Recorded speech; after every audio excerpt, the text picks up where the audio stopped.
Y quiero que mis últimas palabras en esta tribuna democrática, esta vez como vicepresidente del Gobierno, vuelvan a ser un homenaje a esas generaciones de españoles y españolas que lucharon contra el fascismo por la libertad y por la justicia social.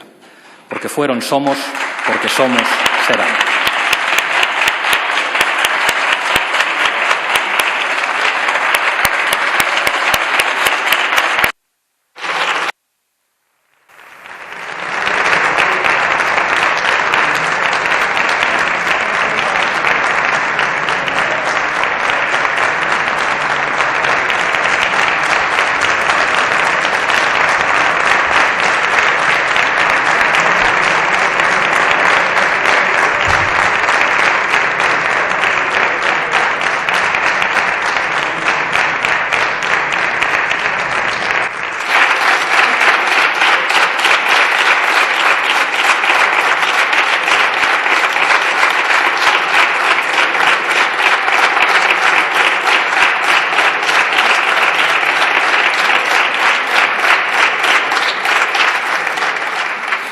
Muchas gracias, señor vicepresidente. Estoy seguro que todos le echaremos de menos. Gracias.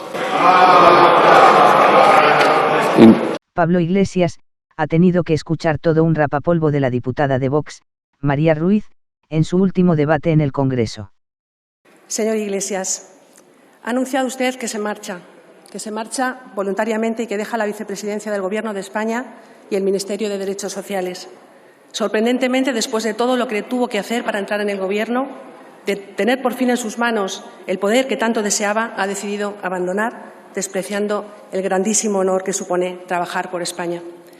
Ha decidido abandonar a todos los españoles, pero muy especialmente a los que usted se había comprometido a proteger como ministro de Derechos Sociales, a nuestros mayores. Se marcha justo cuando hemos conocido por fin el número de mayores muertos en las residencias que dependían de usted. 30.000 personas, señor Iglesias.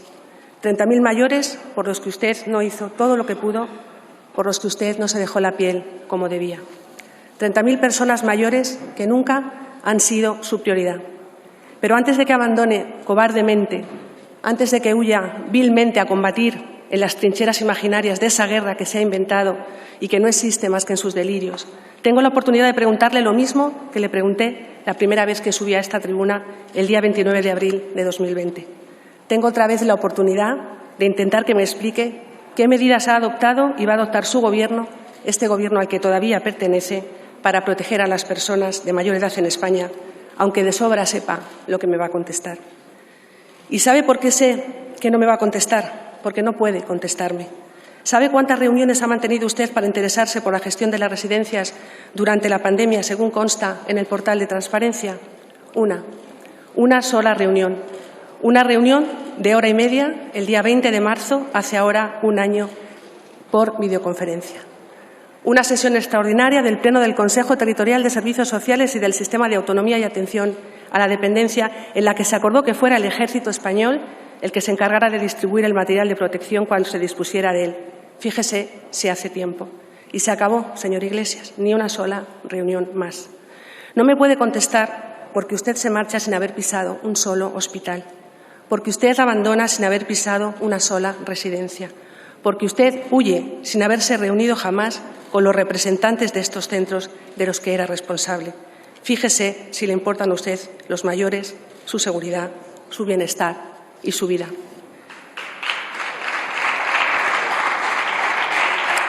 Ni un solo encuentro, señor Iglesias, con las patronales de la dependencia que ni siquiera conocen a su ministro. Ningún encuentro con quienes de verdad sabían la grave situación que se estaba produciendo en los centros de mayores y en otros centros residenciales. Ni una en los 15 meses que ha permanecido en el cargo, pese a haber sido usted quien desde el 19 de marzo de 2020 tenía el mando único de los servicios sociales, por mucho que luego se lavara las manos, delegando su responsabilidad cobardemente y por pura incapacidad en las comunidades autónomas.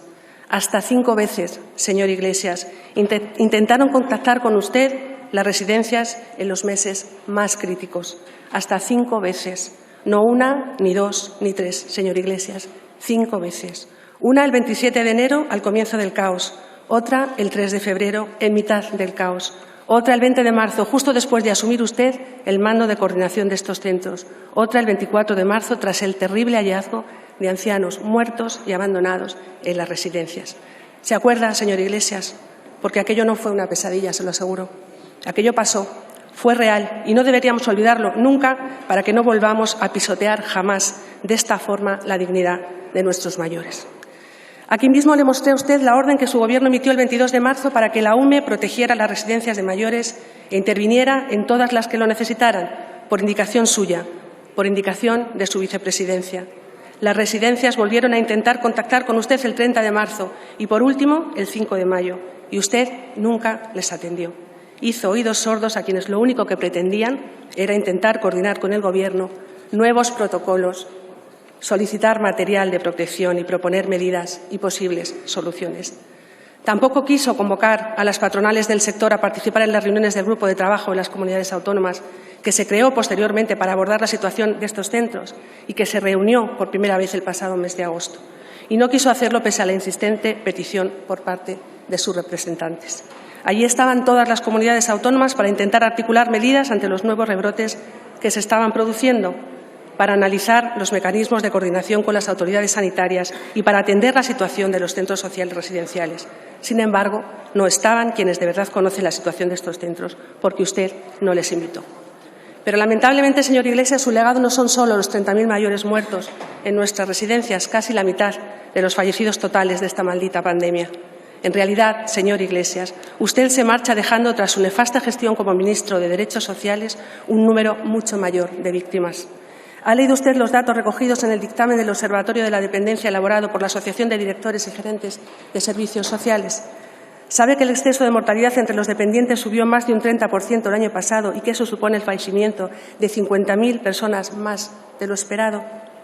¿Cómo es posible que ni siquiera en un año marcado por la pandemia, que ha afectado de forma terrible a las personas con dependencia, muchas de ellas mayores, no se incrementara el presupuesto en un solo euro? ¿Sabe que entre marzo y diciembre de 2020 más de 45.000 personas fallecieron en lista de espera sin llegar a ser atendidas? ¿Lo sabe o también ha delegado el resto de responsabilidades de su ministerio? ¿Sabe que los representantes de las distintas asociaciones se quejan de que ni siquiera le han visto, señor Iglesias? ¿De que ni siquiera le conocen? ¿De que solo conocen a su secretario de Estado?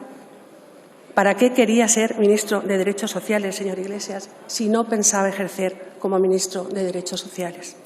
Porque eso es lo que ha pasado en realidad, que nunca ha llegado a ejercer como ministro de Derechos Sociales, que a usted nunca le ha interesado de verdad su ministerio y mucho menos aún la defensa de nuestros mayores. La realidad es que usted eligió este disfraz de cordero para poder meterse en el gallinero, que es lo único que a usted le interesaba. Porque eso es lo que ha sido usted dentro del Gobierno y lo que será siempre allá donde vaya, un lobo con piel de cordero.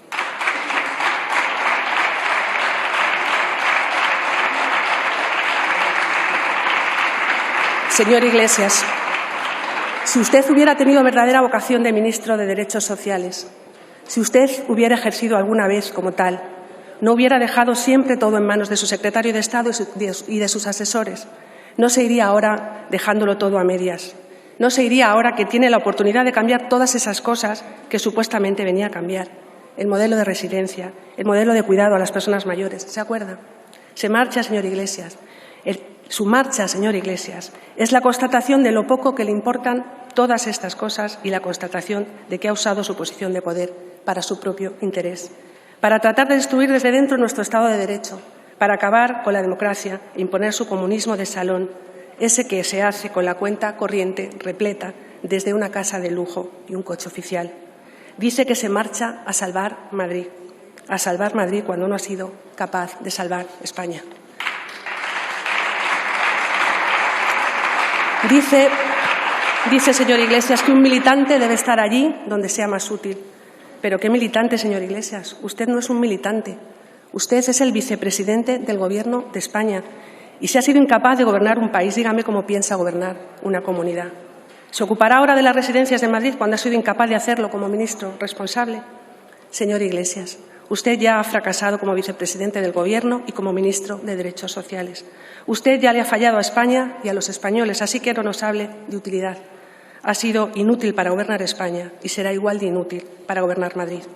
Y si tira la toalla, señor Iglesias, no es porque sea usted un líder generoso y sacrificado, es porque se ha dado cuenta de lo difícil que es gobernar, de que, como ya le dije, le viene grande gobernar. Y por eso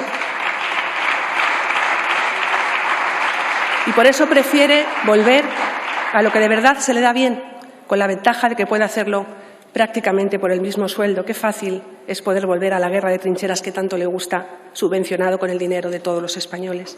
Y es que usted debió nacer en el 36, señor Iglesias, porque lo que a usted le gusta es la guerra, provocar la guerra, encontrar la forma de que nos enfrentemos y nos odiemos unos a otros, sembrar semillas envenenadas que hagan saltar la chispa de la violencia contra los que nos resistimos a ceder y a doblegarnos ante sus pretensiones.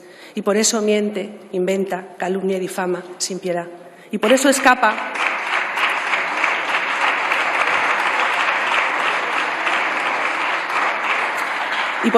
de su responsabilidad y vuelve al único sitio donde se siente cómodo, a su guerra de trincheras, esa en la que se mueve como pez en el agua, porque usted disfruta con la violencia, señor Iglesias, porque para usted el fin sí justifica los medios y sus medios siempre son violentos, siempre, señor Iglesias. Jamás he visto en nadie una agresividad verbal tan terrible como la suya y eso tiene unas consecuencias que usted tendrá que asumir. Porque en esta guerra que usted está provocando, cada policía herido será culpa suya. Cada militante, simpatizante o cargo público de Vox o de cualquier otro partido herido será culpa suya. Cada contenedor quemado, cada escaparate roto serán culpa suya. Cada joven utilizado, envenenado y manipulado contra otros por sus soflamas criminales será culpa suya. ¿Quiere marcharse? Pues márchese. Huya como un cobarde para intentar salvar los muebles del partido político que un día creó y que usted mismo se ha ocupado de destruir. Pero no nos venda falsos sacrificios por el bien común, señor Iglesias. ¿Quiere marcharse? Pues márchese, pero asuma como un hombre que ha fracasado como gobernante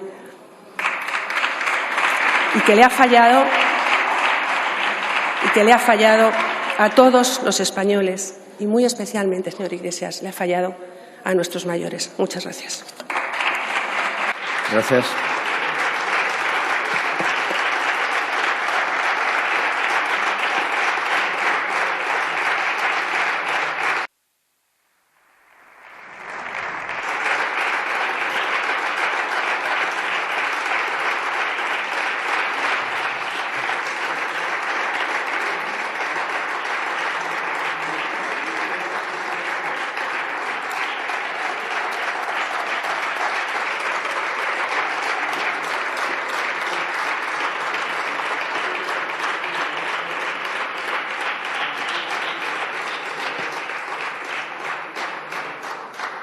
A continuación tiene la palabra en nombre del Gobierno el señor Vicepresidente segundo del Gobierno y Ministro de Derechos Sociales y Agenda 2030.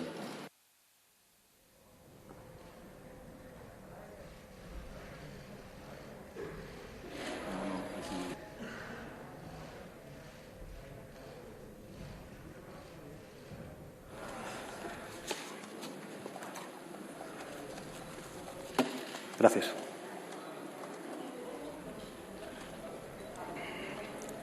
Gracias, señor presidente. Señoría, no voy a entrar en las provocaciones y los insultos.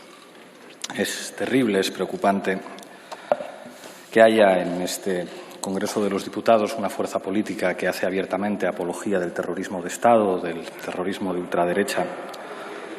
Cuando decimos que sus dirigentes se fotografían ufanos frente a estatuas de dirigentes obreros y exministros de este país como Largo Caballero vandalizadas, no estamos opinando, estamos señalando lo que ustedes son. Y me voy a limitar a ser riguroso con los temas de la interpelación y no entrar a la inmundicia que ustedes traen a las instituciones, manchándolas cotidianamente.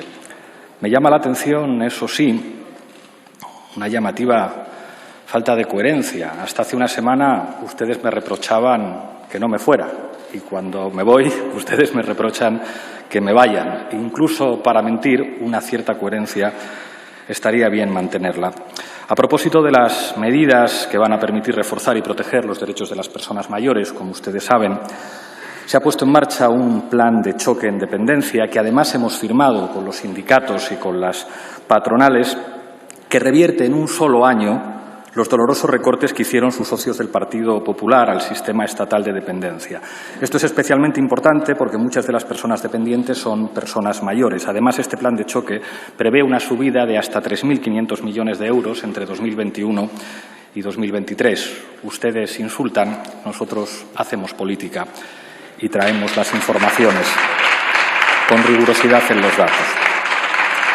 Los fondos europeos que este Gobierno negoció en el seno de la Comisión también van a ser una oportunidad para desplegar medidas que permitan reforzar la atención a las personas mayores. 2.100 millones de euros que se van a orientar principalmente a modificar el modelo de cuidados, facilitando que todas las personas mayores que lo necesiten puedan seguir recibiendo esos cuidados en sus propios hogares.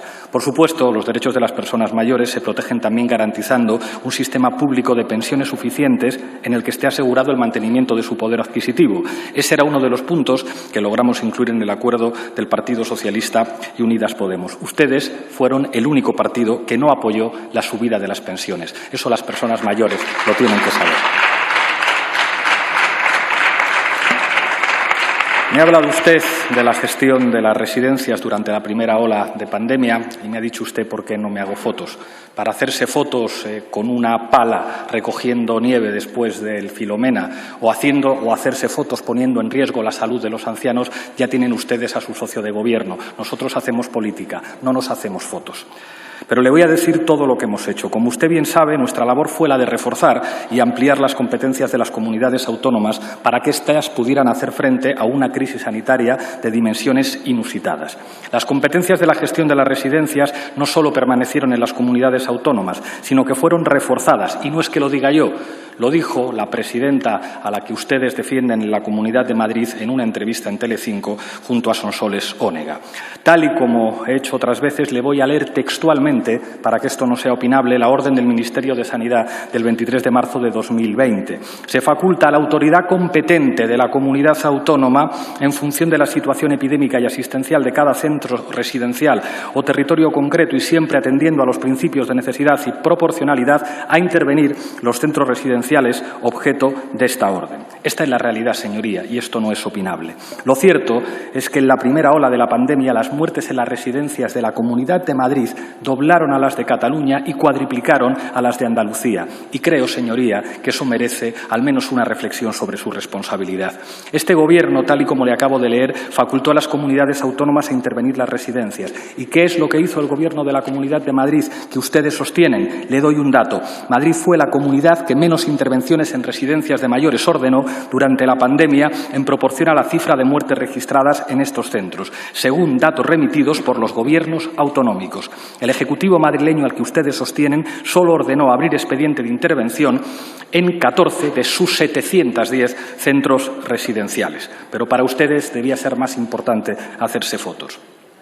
Nuestro Gobierno también ofreció a las comunidades autónomas la posibilidad de solicitar a la Unidad Militar de Emergencia realizar labores de desinfección en todas aquellas residencias en las que fuera necesario. ¿Y qué es lo que hizo el Gobierno de la Comunidad de Madrid que ustedes sostienen? Yo se lo digo. La señora Ayuso, su candidata, rechazó que la Unión Militar de Emergencia desinfectara las residencias de Madrid.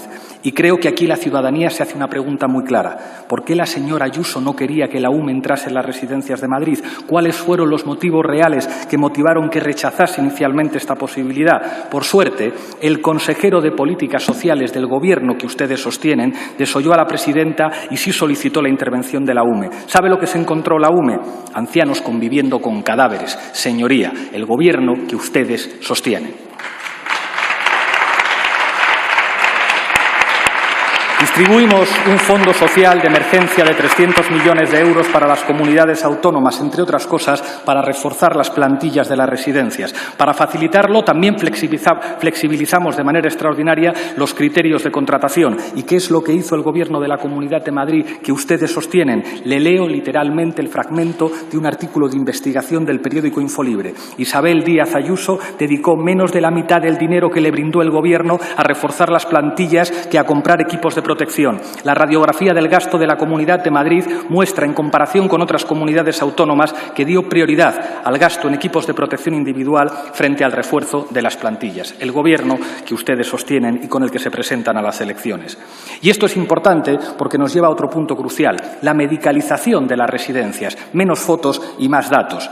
la medicalización de las residencias en Madrid durante la primera ola. Le voy a leer simplemente las declaraciones de miembros del Gobierno que ustedes sostienen.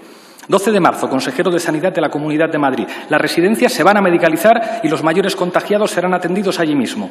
17 de marzo, presidenta de la Comunidad de Madrid. Nosotros, dentro de toda la red asistencial que tenemos dentro de la Comunidad de Madrid, están todas medicalizadas. 15 de abril, vicepresidente de la Comunidad de Madrid, Isabel Díaz Ayuso, no ha oído los pedidos del consejero de Políticas Sociales para reforzar el personal sanitario en los geriátricos madrileños. 21 de abril, consejero de Políticas Sociales de la Comunidad de Madrid. Una residencia medicalizada no es una residencia con atención sanitaria solo, es algo más. La presidenta y el consejero de Sanidad del Gobierno que ustedes sostienen decían que sí las habían medicalizado, mientras el vicepresidente y el consejero de Políticas Sociales del Gobierno que ustedes sostenían decían que no.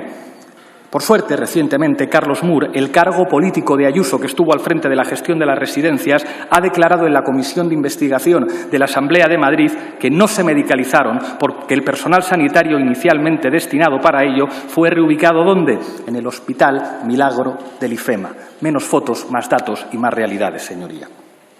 ¿Pero qué pasó entonces con la supuesta medicalización de las residencias? Se lo voy a explicar. Resulta que el Gobierno que ustedes sostienen adjudicó la tarea de medicalizar las residencias a Encarnación Burgueño, la hija del arquitecto de la privatización sanitaria de Madrid, que bautizó con un nombre muy sutil a su operación para medicalizar las residencias, Operación Bicho. Encarnación Burgueño había sido teleoperadora y jefe de ventas de Telepizza, profesiones muy dignas, pero no tenía ningún medio ni experiencia para hacer la labor para la que se le había contratado. Burgueño decidió subcontratar a otra empresa, Transamed, que contaba con 4 ambulancias, 4 médicos y 2 enfermeros para intervenir en las 475 residencias que hay en la Comunidad de Madrid. Empresa que además de todo contrataba, qué curioso, médicos venezolanos en situación irregular que trabajaban sin contrato, señoría. El sábado 4 de abril, cuando ya habían fallecido miles de ancianos en las residencias madrileñas, esta señora envió una nota de audio felicitando al gerente de esta empresa de ambulancias a la que habían subcontratado, el señor Eduardo Aragonés. Le voy a leer lo que decía esa nota de voz porque es muy ilustrativo de su manera de gobernar. Llevamos en torno a 8.700 abueletes vistos. ¿Sabéis lo que es eso? El curro que me habéis hecho en una semana. Flipo colorines. Como sigamos así, nos vamos a hacer los reyes y los amos de la gestión sociosanitaria de Madrid Comunidad Autónoma. ¿Vale? Flipo. Sois geniales. Vais a hacer que mi sueño se consiga, que es trabajar en el mundo sociosanitario, tener mi propia empresa. En eso estaban pensando quienes recibieron el encargo de medicalizar las residencias, en forrarse, señorías, que es a lo que se dedican ustedes. Pero aún hay más. Carlos Moore, el responsable de la gestión de las residencias madrileñas del que ya hemos hablado, fue quien firmó los protocolos que envió el Gobierno de la señora Ayuso para prohibir que determinados pacientes que tenían una discapacidad física o mental fueran trasladados a las residencias al hospital. No era una recomendación o sugerencia, señoría, era una orden de la presidenta que ustedes sostienen y a la que volverán a hacer presidenta si suman mayoría el próximo 4 de mayo. Y esto es muy grave, porque como le he dicho, si no se medicalizaron las residencias y a la vez prohibieron que determinados residentes en estado crítico fueran trasladados al hospital, cualquiera puede intuir cuál es el resultado. Le leo literalmente algunas de las órdenes. No se derivarán al hospital a los pacientes que cumplan con los siguientes criterios. Y a continuación la lista de criterios. Se procederá a derivar al hospital a los pacientes que no tengan las siguientes características, que serían criterios de exclusión. Criterios de exclusión. En mayúsculas en el texto original, señoría. Lo que le acabo de leer es la literalidad de los protocolos de los que ustedes son responsables políticos. ¿Sabe cómo calificó estos protocolos en su día el que entonces era consejero de Políticas Sociales de la señora Ayuso, del Gobierno que ustedes sostienen, el señor Reguero? Inmorales y puede que ilegales. Yo, señoría, no tengo nada que añadir.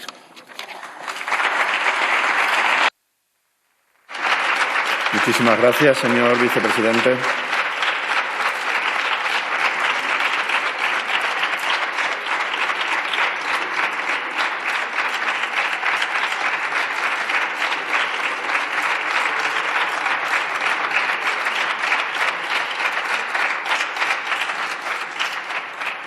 Tiene la palabra la señora Ruiz Solás.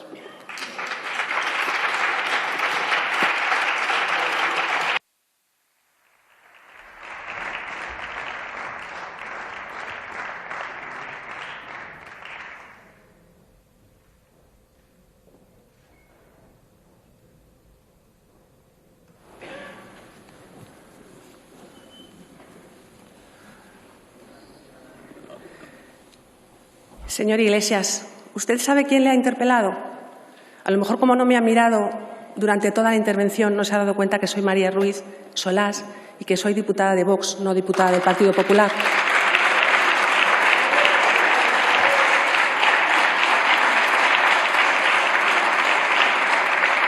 Y, señor Iglesias, todo eso que usted nos ha relatado era responsabilidad suya, no de la Comunidad de Madrid solamente, era responsabilidad suya como ministra.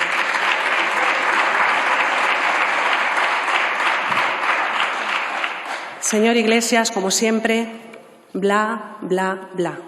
Siempre lo mismo. Difamaciones, mentiras y calumnias. ¿Dónde están sus argumentos? ¿Dónde están sus argumentos? Esto es mucho más sencillo que todo eso. Mucho más sencillo. ¿Ha mejorado usted las condiciones de vida de los mayores en el tiempo que ha estado en el Gobierno? ¿Sí o no? ¿Qué ha hecho por ellos? ¿Tienen mejores residencias? ¿Tienen mejores cuidados? ¿Tienen mejor atención? ¿Cree usted que se les ha tratado como merecían durante la pandemia? ¿Tienen unas pensiones dignas? ¿Ha cambiado algo, señor Iglesias? ¿Ha cambiado algo? Pues no, no ha cambiado nada. Y ese es su fracaso. Es su fracaso. Se marcha habiendo fracasado. No le dé más vueltas. Seguro que, como a usted también le gusta San Agustín, sabrá que es en la humildad donde se cumple la justicia. Así que reconózcalo. Reconózcalo y no insista con su violencia verbal y, sobre todo, no nos mienta, porque usted tiene un corazón doble, el doble corazón del mentiroso, uno el que sabe que es verdad y se calla y otro el que dice pensando y sabiendo que es falso. Pero si cree que sus mentiras nos dañan, está muy equivocado. Cada improperio que sale de su boca solo le hace daño a usted, créame. Es bastante patético concluir que al final ni siquiera es usted comunista ni feminista y que solo ha resultado ser un burgués machista. Un burgués machista y caprichoso.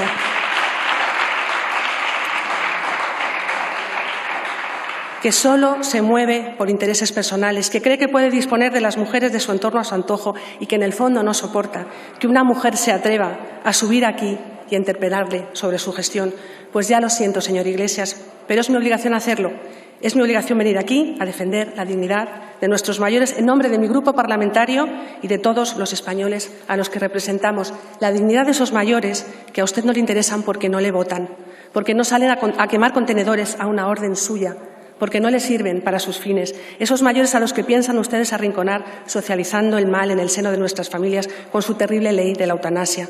Pues a nosotros sí nos sirven, señor Iglesias, nos sirven muchísimo y por eso los queremos vivos, los queremos sanos, los queremos felices y los queremos dignamente situados en el lugar que merecen, en un lugar de honor, señor Iglesias.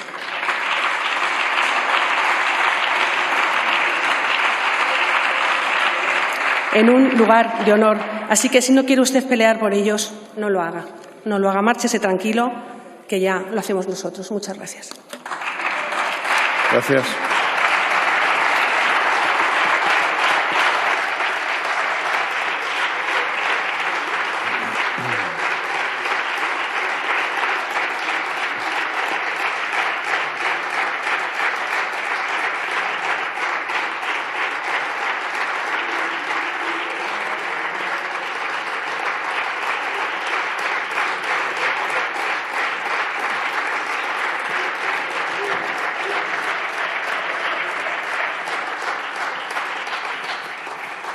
Para concluir el debate tiene la palabra, en nombre del Gobierno, el señor Vicepresidente segundo del Gobierno y Ministro de Derechos Sociales y Agenda 2030. Gracias, señor presidente.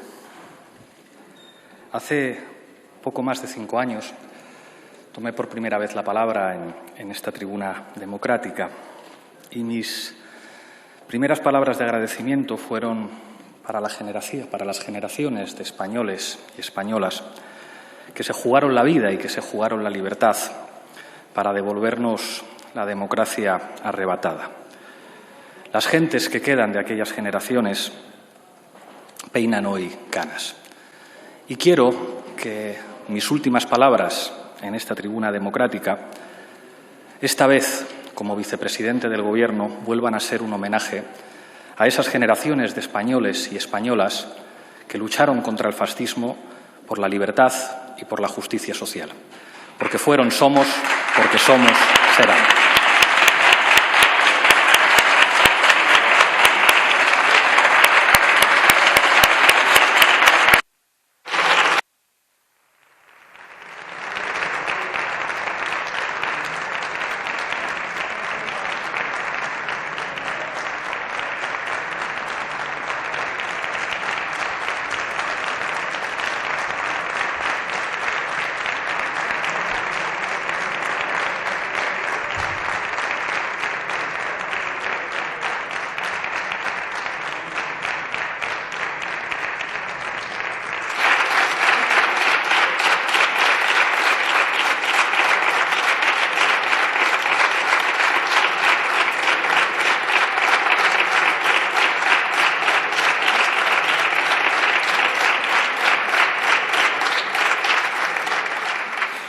Muchas gracias, señor vicepresidente. Estoy seguro que todos le echaremos de menos. Gracias.